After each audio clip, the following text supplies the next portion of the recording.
Oh man. Alright, what is going on, guys? It's, oh no, that other picture. It's, whatever you want to call me. No name. Oscar, whatever. But today, we're gonna be continuing to read the Bible and, the book. Because I want to read the book, but I don't want to read it without, you guys. But, let's get to it, I guess. I've been wanting to read it, but I can't, I don't know, because I'm gonna have to read it again. Let's put some chill music, though. Hi. What I like to put is chill music for reading. Well, we're not even gonna be reading just the book right now. We're gonna be reading the Bible, so let's go ahead and put, peaceful music. Peaceful, I'm not sure. Just, you know what I mean.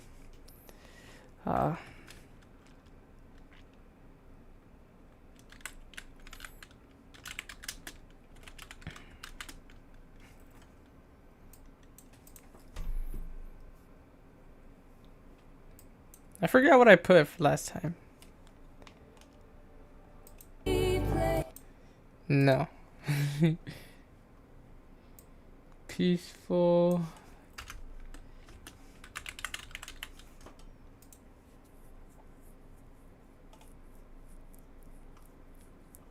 I don't remember what I put last time, man.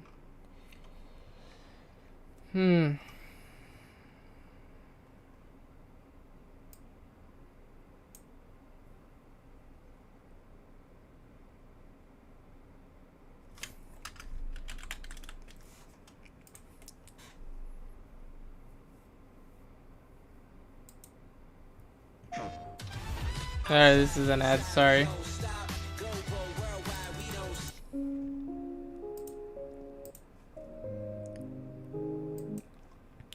I really forgot what I put last time.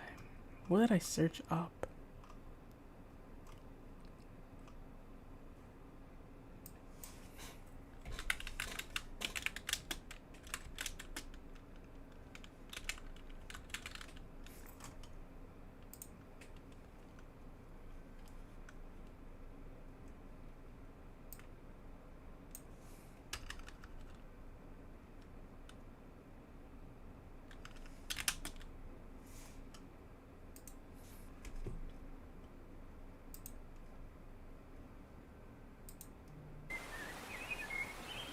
I don't know what to put. I forgot what I put, bruh.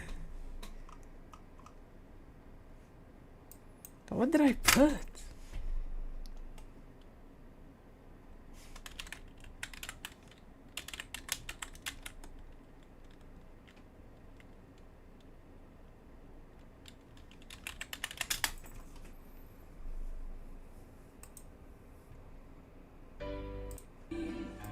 I seriously forgot what I put.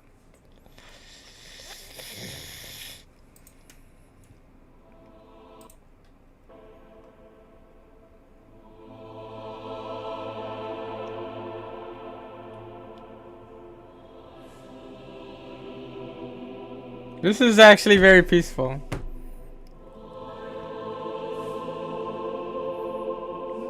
Alright, I'm gonna keep this one. I'm gonna keep it low though. Yeah, let me see how it sounds.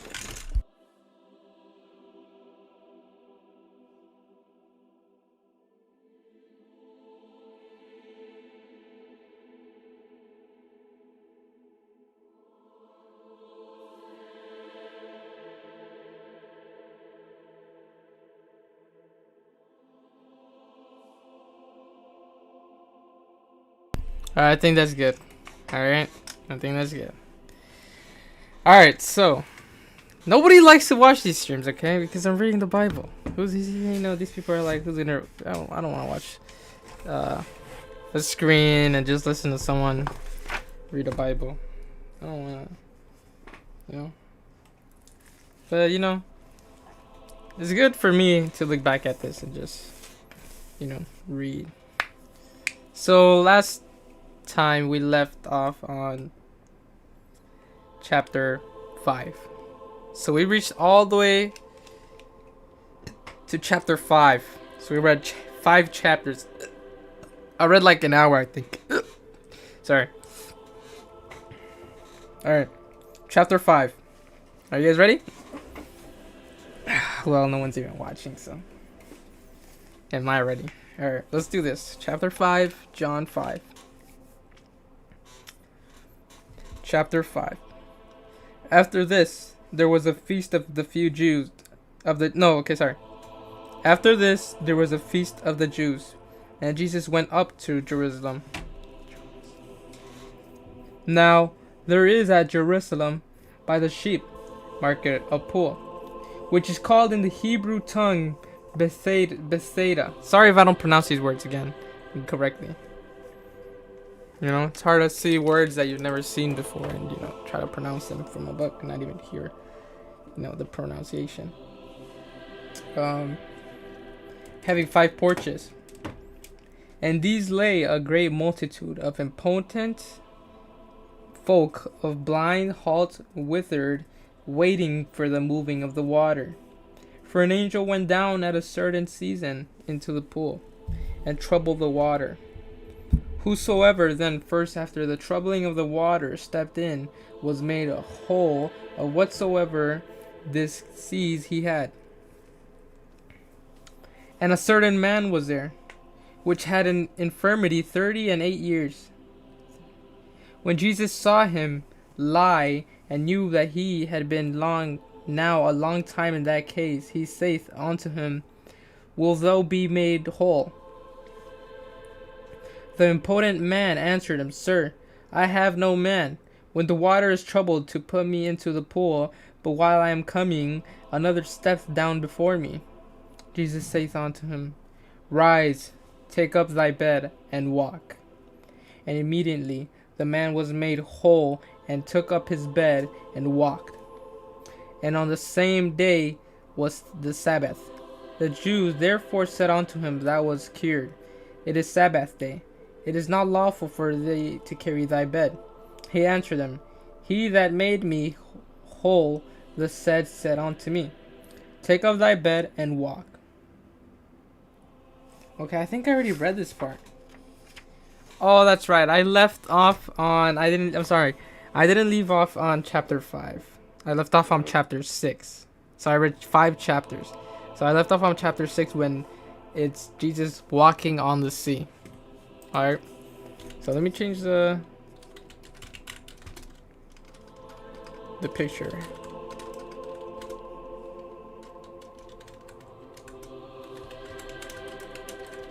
Man, this is such a bad start off to the stream.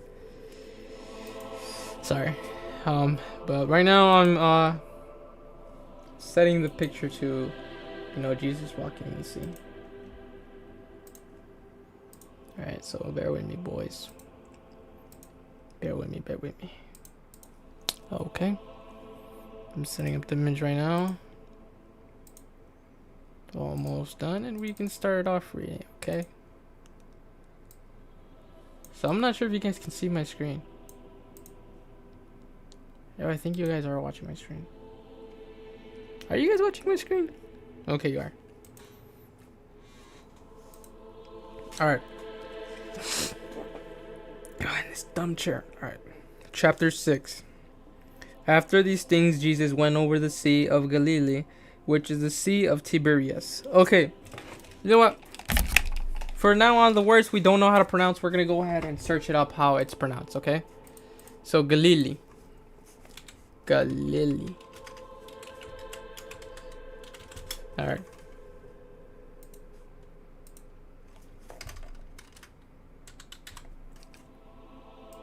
Alright, so let's see how this sounds.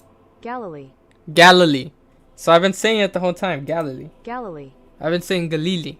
It's Galilee. Galilee. Galilee. He said as Galilee. Galilee. Alright, sorry. I'm pronouncing it wrong the whole time. And before I start off reading the chapter again, I just want to say that um, I think I'm gonna finish John, and once I'm done with John, or I'm gonna read a few chapters more, and then I'm gonna make another stream where we Bible study. Okay, so we're gonna study the Bible. We're gonna be studying what we read. You know, because everything is written in different English. You can understand some of the things they're talking about, but you really can't, you know, get into depth with it. But yeah, we're gonna do Bible studies. But right now we're gonna continue reading because I haven't read. Okay. Possibly tomorrow I'll do Bible study. But here we go. Chapter 6. Sorry for the chair. Chapter 6. After these things, Jesus went over to the Sea of Galilee, which is the Sea of Tiberias. Okay, I don't know how to pronounce that. Okay, you know what? No. We're not going to pronounce it right now. Okay, I have to pronounce it. I'm not going to be. Tiberias. It's probably going to be like that, right? Tiberias. It's going to sound like that, right? Tiberias, something. Tiberias. Okay, obviously. Alright. After these things, Jesus went over the Sea of Galilee, which is the Sea of Tiberias,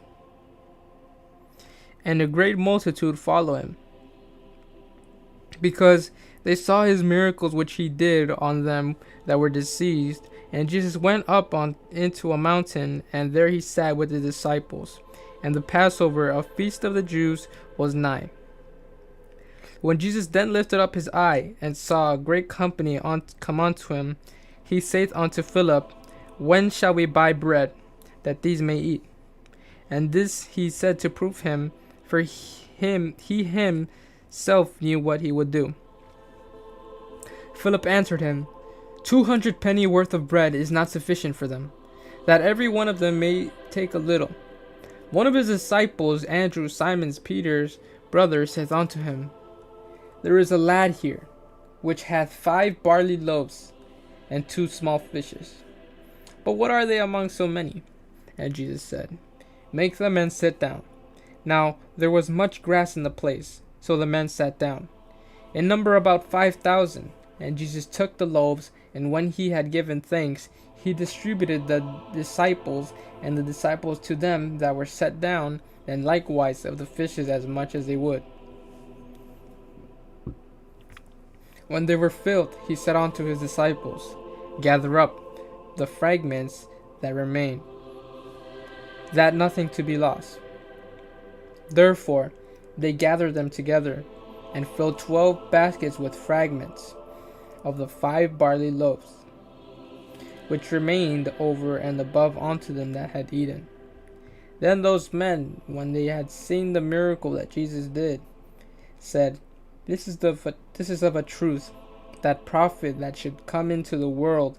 When Jesus therefore perceived that they would come and take by force to make him a king, he departed again into a mountain himself alone. And when he was now come, his disciples went down unto the sea, and entered into a ship, and went over the sea toward Capernaum. And it was now dark, and Jesus was not come to them. And the sea arose by reason of a great wind that blew. So when they had rowed about 25 or 30 furlongs, they see Jesus walking on the sea, and drawing nigh unto the ship, and they were afraid. But he saith unto them, It is I, be not afraid. Then they willingly received him into the ship, and immediately the ship was at the land whither they went. The day following, when the people which stood on the other side of the sea that saw that there was none other boat there, save that one whereinto his disciples were entered, and that Jesus went not with the disciples into the boat, but that his disciples were gone away alone. So there's the picture of, Jesus walking on the sea. He saith unto them, It is I, be not afraid. John 6:20.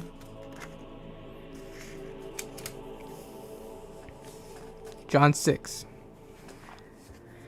Howbeit there came other boats from Tiberias,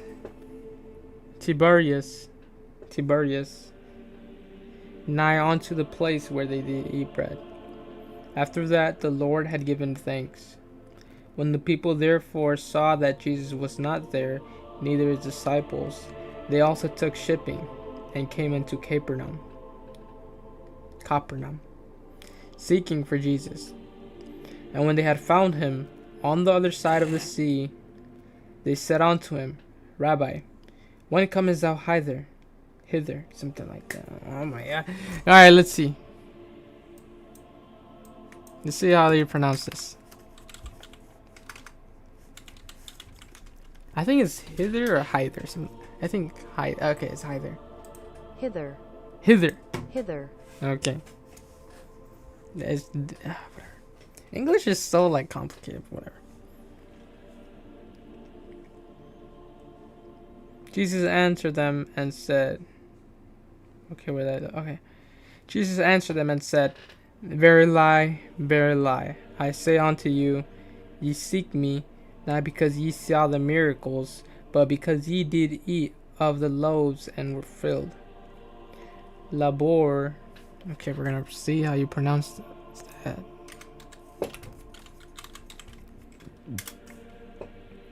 Labor.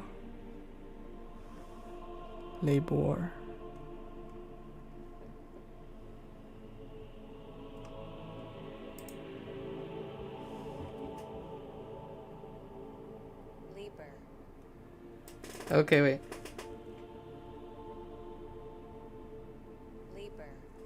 Wait.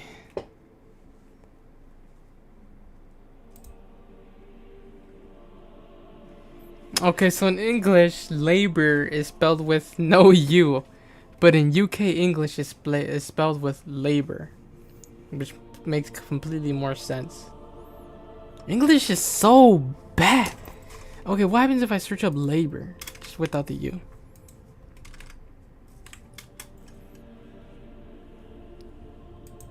Bro, okay, English. Okay. Now I know why the UK people don't like people from the United States. All right. Labor not for the meat which perisheth, but for that meat which is endureth unto everlasting life, which the Son of Man shall give unto you. For him hath God the Father sealed. Then said they unto him, what shall we do, that we might work on the works of God? Jesus answered and said unto him, this is the work of God, that ye believe on him whom he had sent. They said therefore unto him, what signs shewest thou then, that we may see and believe thee? What dost thou work? Our fathers did eat manna in the desert, as it is written, he gave them bread from heaven to eat. Then Jesus said unto them, verily, I say unto you, Moses gave you not that bread from heaven, but my Father giveth you the true bread from heaven. For the bread of God is which he is cometh down from heaven, and giveth life unto you the world. Then said they unto him, Lord, evermore give us this bread. And Jesus said unto them, I am the bread of life. He that cometh to me shall never hunger, and he that believeth on me shall never thirst. But I said unto you, that ye also have seen me, and believe not. All that the Father giveth me shall come to me, and him that cometh to me I will no wise cast out. For I came down from heaven, not to do mine own will, but the will of him that sent me.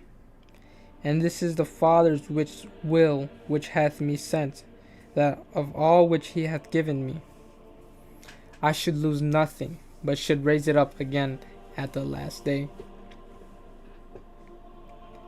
And this is the will of him that sent me, that everyone which seeth the Son and believeth onto him may have everlasting life. So this is where he talks about anybody who believes that there's a God, and Jesus was sent by the Father, and he's the Son. basically will have everlasting life.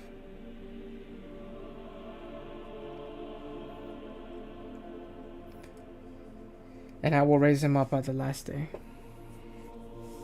The Jews then murmured at him, because he said, I am the bread which came down from heaven. And they said, Is not this Jesus, the son of Joseph, whose father and mother we know?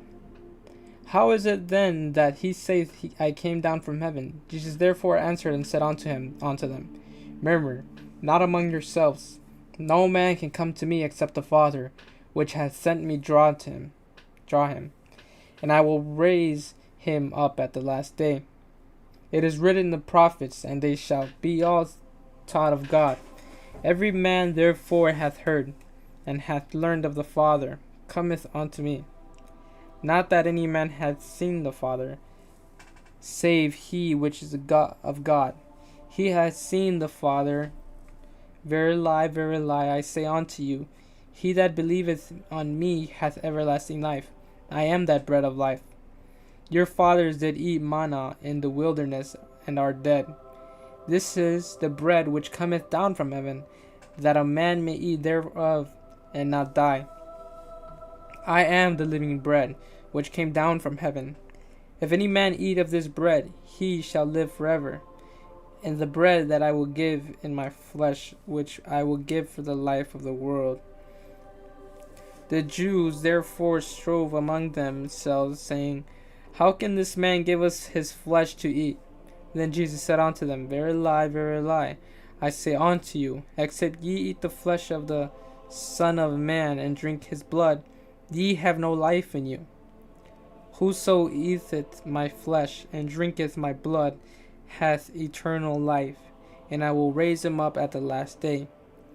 For my flesh is meat indeed, and my blood is drink indeed. He that eateth my flesh and drinketh my blood dwelleth in me, and I am in him.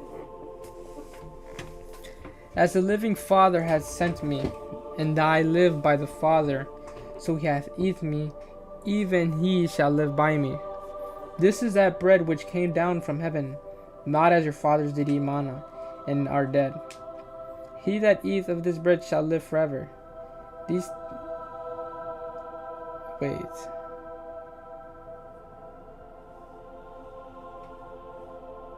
Okay, wait.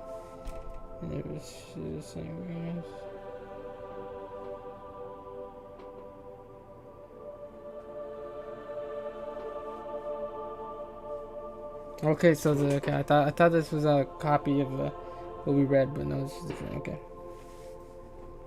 This is that bread which came down from heaven, not as your fathers did eat manna, and are dead. He that eateth of this bread shall live forever. These things said he in synagogue, as he taught in Capernaum. Capernaum, probably is how it's pronounced. Many therefore of his disciples, when they had heard this, said, This is an hard saying. Who can hear it? What and if ye shall see the Son of Man ascend up where he was before? It is the Spirit that quickeneth, the flesh profiteth nothing. The words that I speak unto you, they are spirit, and they are life. But there are some of you that believe not. For Jesus knew from the beginning who they were that believed not, and who should betray him.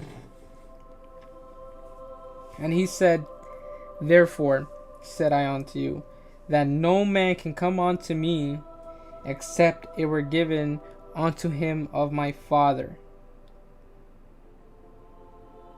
From that time many of his disciples went back and walked no more with him. Then said Jesus unto the 12, Will ye also go away? Then Simon Peter answered him, Lord, to whom shall we go? Thou hast the words of eternal life, and we believe and are sure that thou art that Christ, the Son of living God. Jesus answered them, Have not I chosen you 12, and one of you is a devil? He spake of Judas, the son of Simon, for he it was that should betray him, being one of the 12.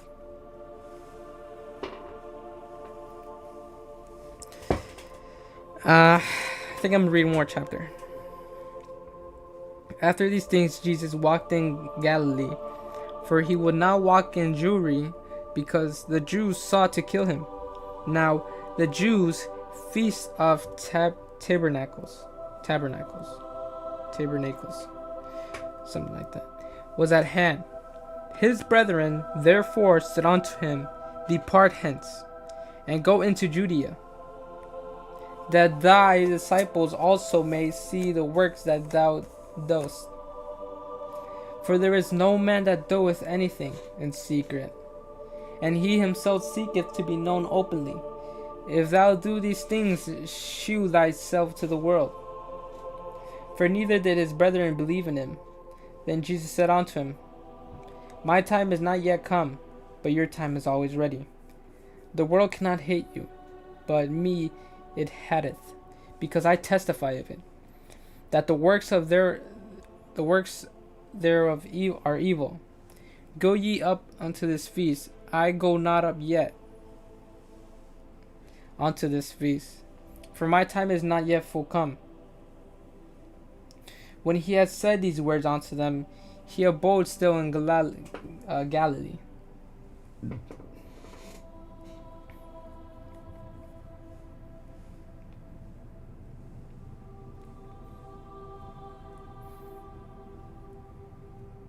But when his brethren were gone up, then went he also up unto the feast, not openly, but as it were in secret. Then the Jews sought him at the feast. Sorry, that message distracted me. And said, Where is he? That there was much murmuring among the people concerning him. For some said, He is a good man. Others said, Nay, but he deceiveth the people. Howbeit no man spake openly of him, for the fear of the Jews.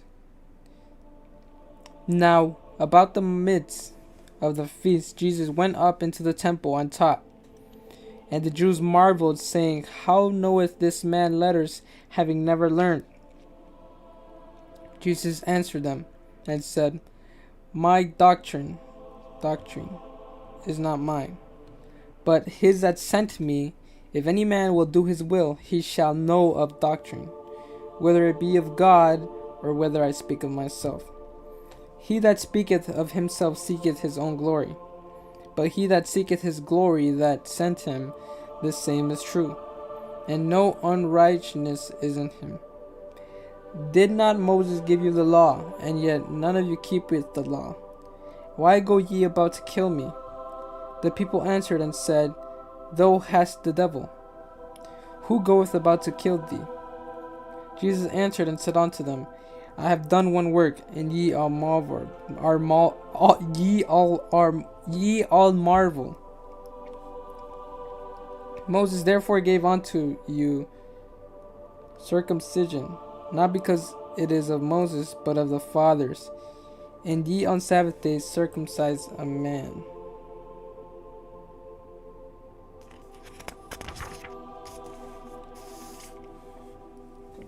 If a man on Sabbath day receive circumcision, that the law of Moses should not be broken, and ye angry at me, because I have made a man every whit whole on the Sabbath day. Judge not according to the appearance, but judge righteous judgment. Then he said, Some of them of Jerusalem, is not this he whom they seek to kill? But lo, he speaketh boldly, and they say nothing unto him. Though the rulers know indeed that this is the very Christ. Howbeit we know this man whence he is, but when Christ cometh, no man knoweth whence he is. Then cried Jesus in the temple as he taught, saying, Ye both know me, and ye know whence I am. And I am not come of myself, but he that sent me is true, whom ye know not. But I know him, for I am from him, and he had sent me. Then they sought to take him, but no man laid a hand on him, because his hour was not yet come. And many of the people believed on him, and said, When Christ cometh, he will do more miracles than these which this man hath done. The Pharisees heard that the people murmured such things concerning him, and the Pharisees and the chief priests sent officers to take him. Then said Jesus unto them, Yet a little while I am with you, and then I go unto him that sent me. Ye shall seek me, and shall not find me, and ye where I am, thither ye cannot come. Then said the Jews among themselves, Whither will he go, that we shall not find him? Will he go unto the spirit dispersed among the Gentiles, and teach Gentiles? What manner of saying is this, that he said, Ye shall seek me, and shall not find me, and where I am, thither ye cannot come? In the last day, that great day of the feast, Jesus stood and cried, saying, If any man thirst, let him come unto me, and drink. He that believeth on me, as the scripture hath said, out of his belly shall flow rivers of living water. But this spake he of the Spirit which they that believe on him should receive. For the Holy Ghost was not yet given, because that Jesus was not yet glorified. Many of the people therefore, when they heard this saying, said, Of a truth, this is the prophet. Others said, This is the Christ. But some said, Shall Christ come out of Galilee? Hath not the scripture said, that Christ cometh of the seed of David, and out of the town of Bethlehem, where David was? So there was a division among the people because of him. And some of them would have taken him, but no man laid hands on him. Then came the officers to the chief priests and Pharisees, and they said unto them, Why have ye not brought him? The officers answered, Never man spake like this man. Then answered them the Pharisees, Are ye also deceived? Have any of the rulers or of the Pharisees believed on him? But this people who knoweth not the law are cursed. Nicodemus saith unto them, that he that came up to Jesus by night, being one of them, doth our law judge any man, therefore, before it hear him, and know what he doeth? They answered and said unto him, Art thou also of Galilee? Search and look, for out of Galilee ariseth no prophet. And every man went unto his own. Okay. So that's how much I'm gonna read for today. Let me see how much is left for John. So what is this, chapter 8?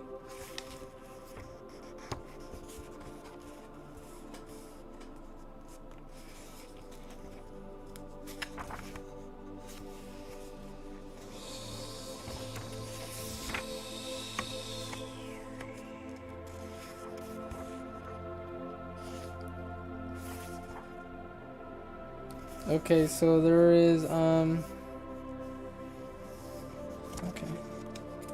Hold on. There's okay, so chapter 8,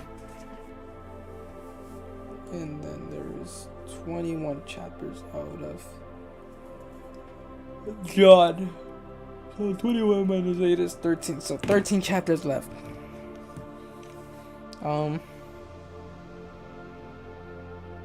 Tomorrow I'm gonna do a Bible study. So we're gonna study the Bible, because obviously I don't pronounce some of the words correctly, and obviously we don't understand a lot of what this Bible is talking about, because it's in different translation. It's in Old English, so we're gonna have to study it. But in the meantime, we can read Good Vibes, Good Life by Vex KIng. So let me go ahead and change the music, and the background. So there we go. And now what we're gonna do is find some peaceful music. Okay, we're gonna find some peaceful music to listen to while we read. Many people might get sleepy off listening to this. I'm getting sleepy myself. I know when this music starts hitting, I won't be. But I want to read. I need to read. We all need to read. Reading is important. Let me tell you guys why I want to read. Alright, number one reason I want to learn. Oh, not learn. Number one reason I want to read is because, you know, I want to learn more words. I want to, you know, pronounce words better. And, you know, just read off a book. You know, visualize it in my head in my own perspective. You know, and, yeah. Reason number two why I want to start reading books more. Books have, you know, some of these books are basically just notes on what people, you know, went through or advice they give, and notes, and basically just write it out on a book. You know what I mean? Like a lot of rich people, successful people, they talk about how they became successful, and they just write it in a book and sell it for like $12. They're out here giving you like straight thank you for reading. Reading the Bible? Yeah, no problem.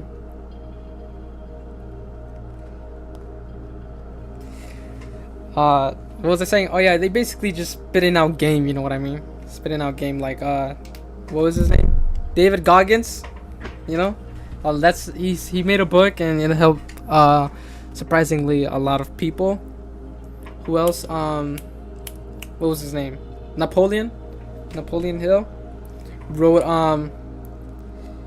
I think it was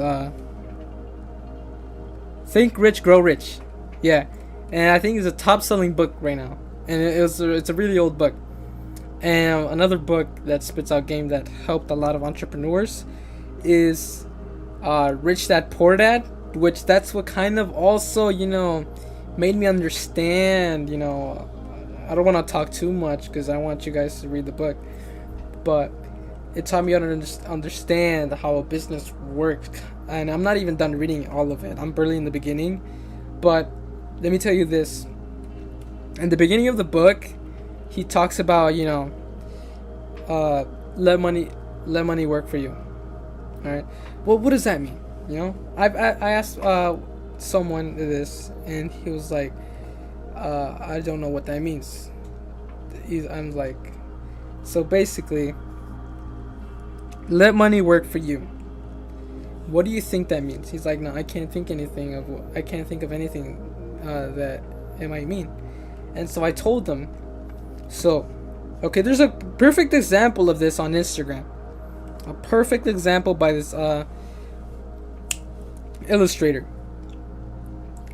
He in these slides he shows a man who's complaining about life. You know, why do I have to be born poor? You know, people who are born rich are so lucky. You know, if I started the same path as a rich person, or, you know, if we were both equal, I would probably, you know, be richer. You know, so life was like, all right, so you want to know why you're poor and this guy's rich?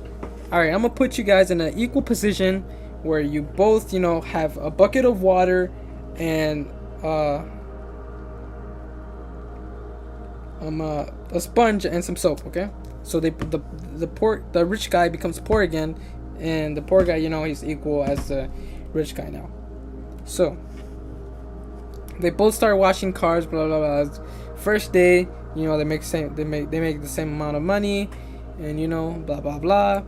And this guy celebrates, you know, on what he made by buying an expensive dinner. And the rich guy, who's not poor, he just ate bread, like a $1 bread, I guess. That's how much bread is here in Illinois. It's $1, at least $1. Even lower, it's 60 cents. Anyways, he ate bread. And this guy, you know, already wasted money and stuff, you know. And then second day, washing clothes again, blah blah blah, washing clothes, you know. Again, buys an expensive meal again. Same guy eats bread again. You know, the rich guy who becomes poor eats bread again. Then, again, the third day, he starts cleaning cars, but he sees something different. He sees that the rich guy had employees, 2 employees.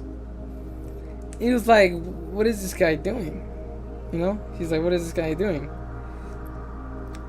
So I'm guessing from that point he's charging more because, you know, he has more employees, even faster, you know, even faster to clean the car. And then again, at the end of the day, the poor guy orders an expensive dinner. Rich guy eats bread. Then the next day, he's still on the same level with the bucket and a sponge. That's all he's doing. That's all he's doing. Bucket and a sponge, same thing. And he noticed the rich guy again. He has a vacuum cleaner. And so, you know, he's now profiting from these employees that can clean multiple other cars and faster. And now he can charge extra for a vacuum cleaning, you know what I mean? So now he has 2 incomes, you know? And he invested in the vacuum. So he's not renting it or anything, he's already invested in it, you know? He bought that with the money he invested in. And now that is now making him money. You know what I mean? So, yeah. And then blah, blah, blah. You know, goes on and on. He gets more customers and blah, blah, blah. The guy's still washing with a bucket and a sponge. And then the guy ends up opening up a car wash.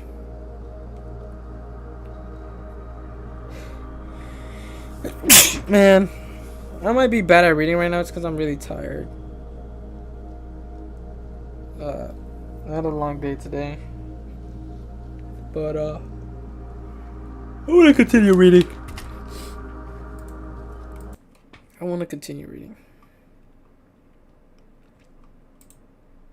So we're gonna be reading. I've been watching I wish I knew how to since I started. change the Like, title, been but we're gonna be really reading a fanboy, Good knowing that there Vibes, was somebody who was Good trying Life. to be a How self-love is the key to unlocking your greatness.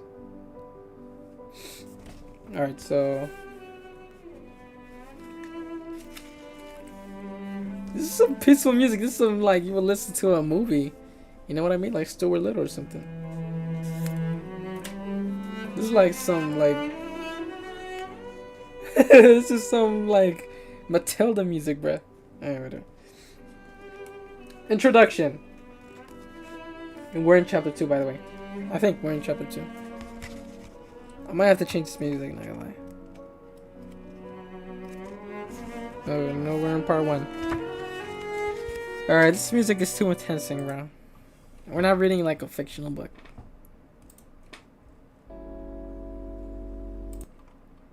We're just reading a regular book, bro.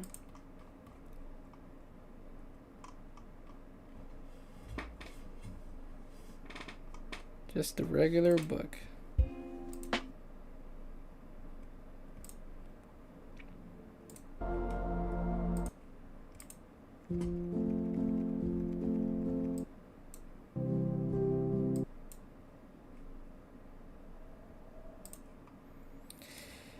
People are probably, oh brother, just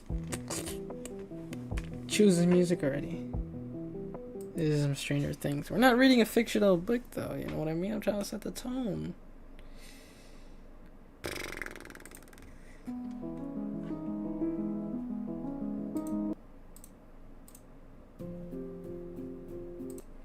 I just want to set the tone. This is kind of chill. This is something I, you know, read and, you know, at a coffee shop.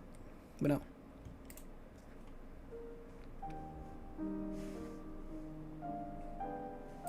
But I don't need like a book like this, like I mean, not a book, a music like this.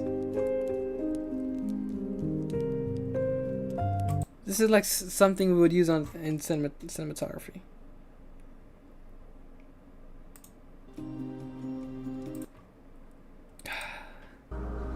Oh, brother, this guy stinks. Just read already. I'm sorry, I just need...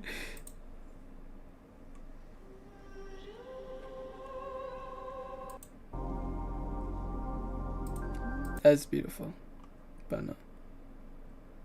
Alright, this is the last one, alright? This is the last option. This is the last option.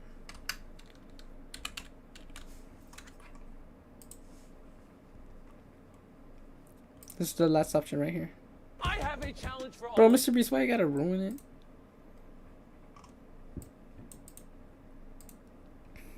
Man, whoever comments was like, thank you for reading. Somebody reading Good Vibes, Good Life. Thankfully. Doesn't even start reading. Man, I've been waiting 10 minutes. This guy still hasn't read.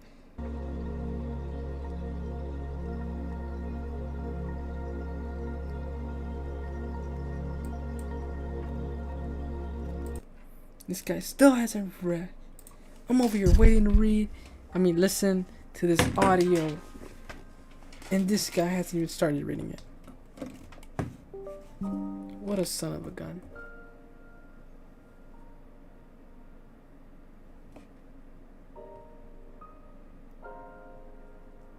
Alright. No worries, no worries, no worries.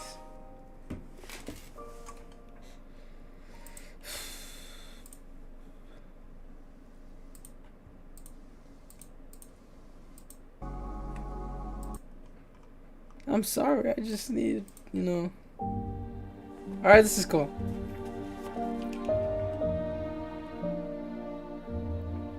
No, I just can't. This is not the right tone. I need the right tone. And then these others. Alright, this one might be cool. I'm sorry, I'm gonna start reading. Alright, the book we're reading is Good Vibes, Good Life, How Self-Love is the Key to Unlocking Your Greatness by Vex KIng. Alright. Introduction to part 1. My time at university was a financial struggle. Although I had been given a student loan, most of it went on my accommodation. I had very little to live on. I couldn't buy any course books because I couldn't afford them. I wouldn't ask my mom for money because I knew she was struggling herself. I knew that if I did ask her, she'd somehow find the money for me, as she had done her whole life. Even if it meant that she couldn't eat. I think a lot of us could relate to this. For the most part, I budgeted well. I could go out and party with my friends regularly. I never went hungry, and I didn't have to keep wearing the same clothes. I made a little money from online, like building customized page layouts on MySpace. During one summer term, I returned home for a break. I had no money left, and everything felt hard. I didn't want to go back to the university because I didn't enjoy the work and I had no motivation to complete my summer assignments. Having spent much of the year studying, I was forced to find a summer job so I'd be able to stay afloat when I got back to university. All of my friends were planning a much needed holiday together, and I couldn't afford to go. And I was having problems with a girl. The drama I was experiencing in my romantic and platonic relationships constantly. Okay. Stop messing up while you're reading, okay? It's because I'm trying to focus on not making noise from the chair instead of actually reading. I'm just trying to focus. Okay, don't do this. Don't move. Just, don't. To me, it sounded too good to be true. So I began to do more research. And I read about people who were claiming that the law of attraction was bringing them astonishing changes. Could I apply this to my life too? I knew exactly what I wanted. To go on a holiday with my friends. I needed roughly 500 pounds for this to happen. So I followed the general guidelines and tried to be as positive as I could.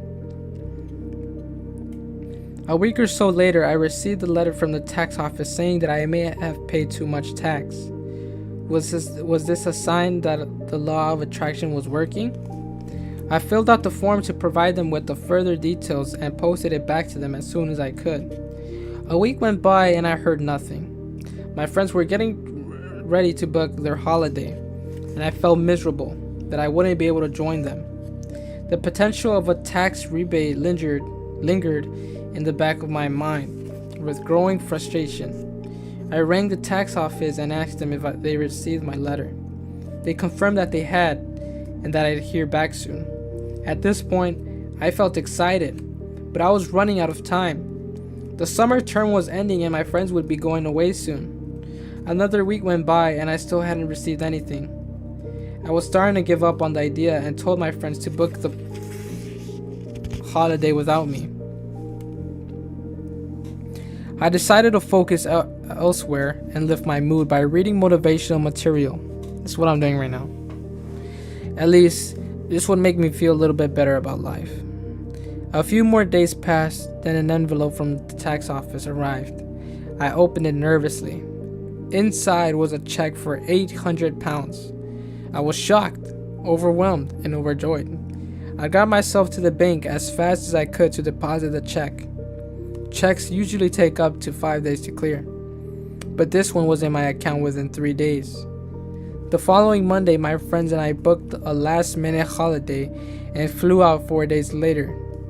I had a wonderful time, but more importantly, I became a believer in the law of attraction. I decided that I was going to use this to change my entire life. Alright, I'm going to continue reading, but where's my bookmark? I need my glasses because I'm struggling to read. And, this chair. And my glasses were right beside me.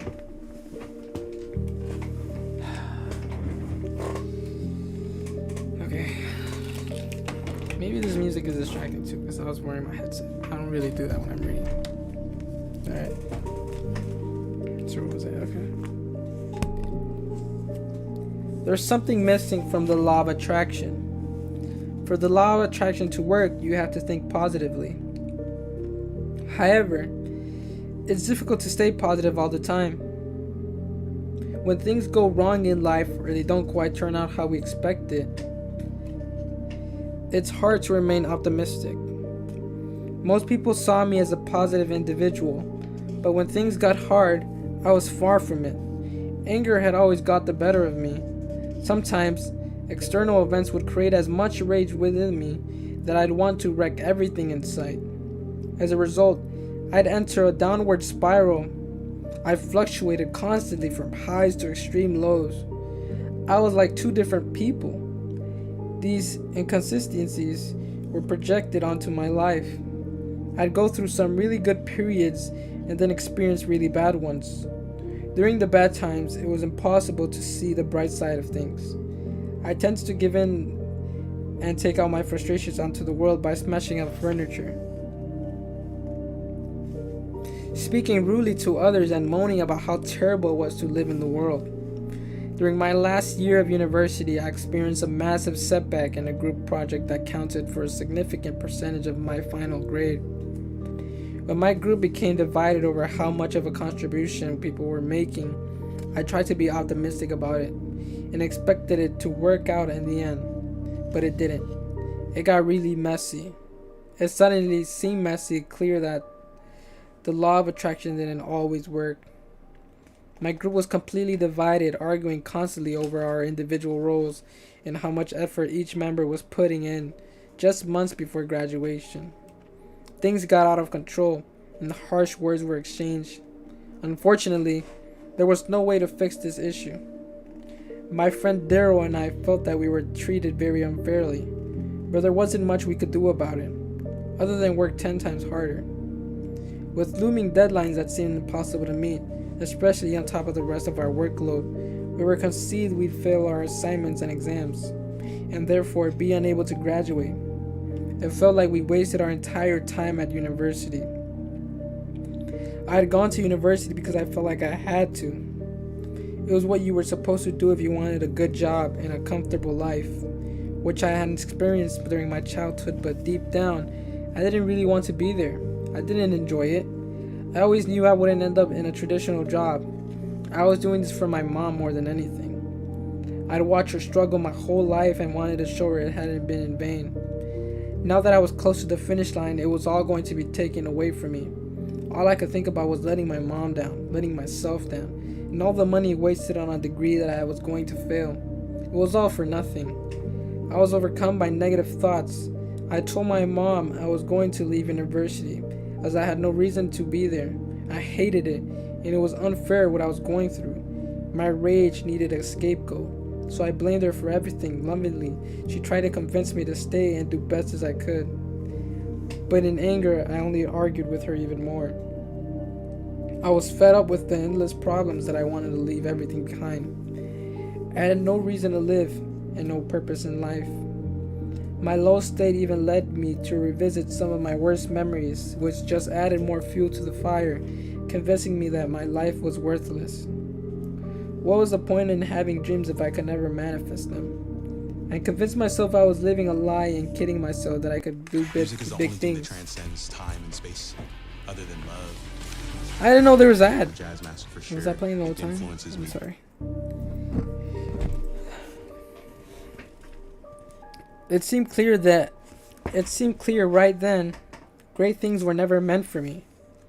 So I trawled through employment websites and applied for a variety of jobs that looked fairly interesting and paid well, even though I wasn't qualified for them.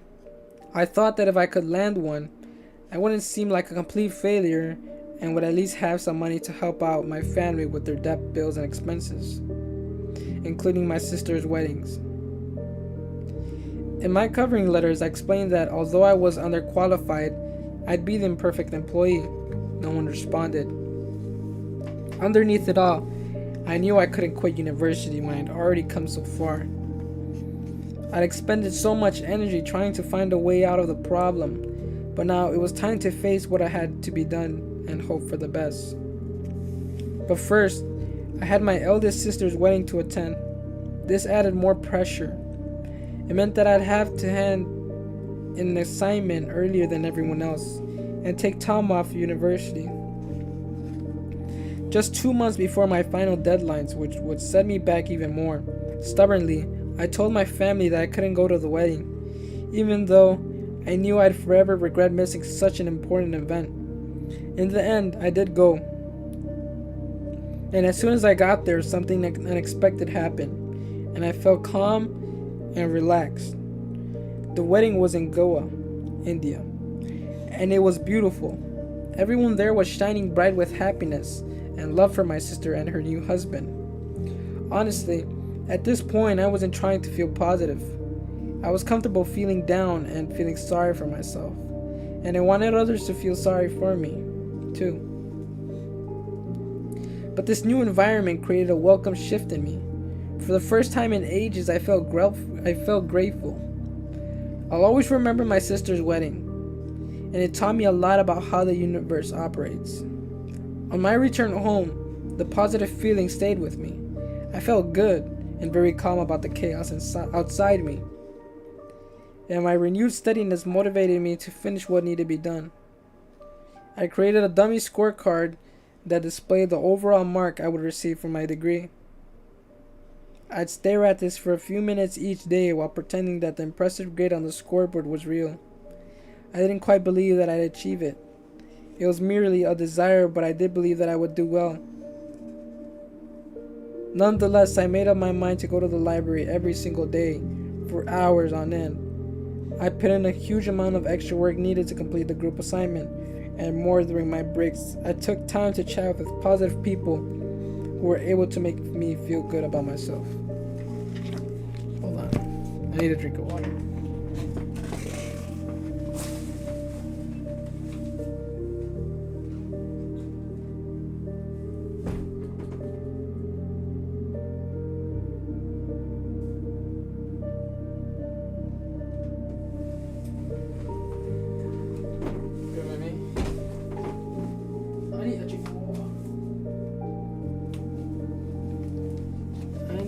Drink of water.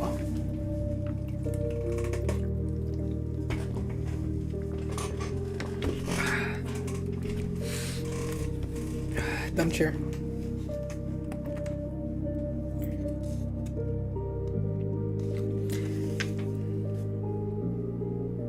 I might vlog my first day at the library, to be honest. I've been wanting to go to the library. I forgot. I might go to it tomorrow. Let me see if it's open tomorrow.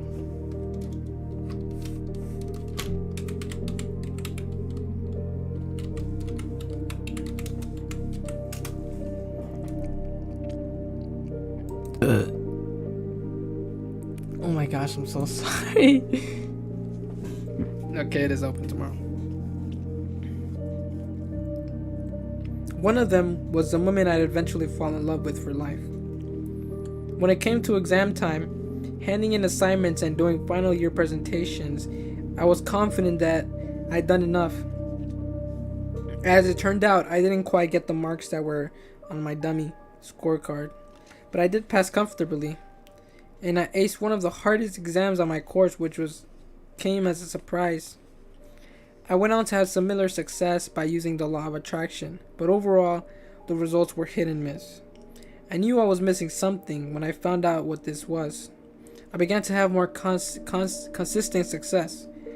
I was able to test this on others to see if they'd also benefit from my discovery, and they did. In fact, many of them were able to do things that had once seemed impossible. Not everything I've wanted has manifested. This has usually been a blessing in disguise. Too many times I believed that I wanted and needed something, but it was for all the wrong reasons. Over the years, I've gained clarity and sighed with relief for not getting what I thought was surely meant for me. Often, I've not got what I wanted, only to find I've later been blessed with even more.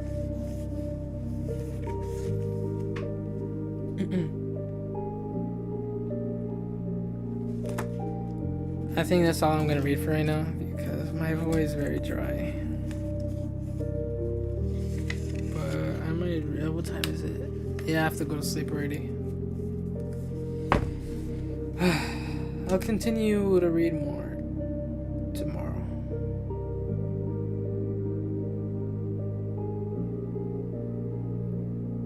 I'm so sorry that my reading was bad today. But tomorrow is a better day.